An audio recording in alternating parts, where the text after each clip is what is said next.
Hi, it's me again with Corel Draw Tips and Tricks, and I wasn't going to do a part 4 of this video, but then I started thinking about it. We've got some colors in here that are not RGB black, and I don't know that that would really make any difference in this scenario, but that part of the node right there,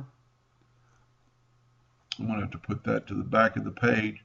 Whenever you can't click anything, you can put it to the back of the page. It'll help you click on it. That part of the face, put it to the back of the page. Now let's just grab that black, and it says G0, where our other black that we created is an RGB black.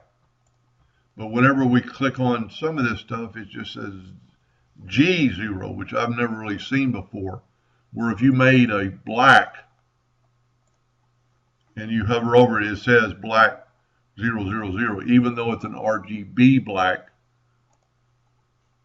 And we can hover over there and you can see the RGB value.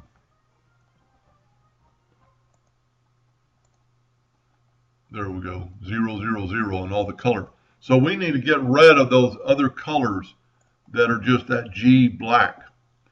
So to do that, we're going to use the find and replace. This time we're going to do replace object, replace color. We're going to get this out of the way, and we're going to find that color right there.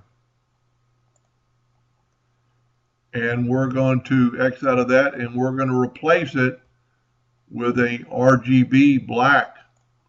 And you could very easily, if you want to make double sure, you could grab the tool and just go to an RGB black up there, and then X out of that and go finish, find or replace. Let's do replace all.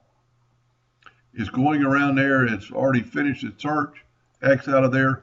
Now all your colors are RGB black. And you for sure, if you're doing this on wood, it probably wouldn't matter, but if you're doing on a stainless steel cup, I don't know what that other black is. I've never seen that before. That came with the logo. So you can use find and replace to change colors on a lot of objects at one time. Anyway, I hope that helped a little bit. Thank you for watching.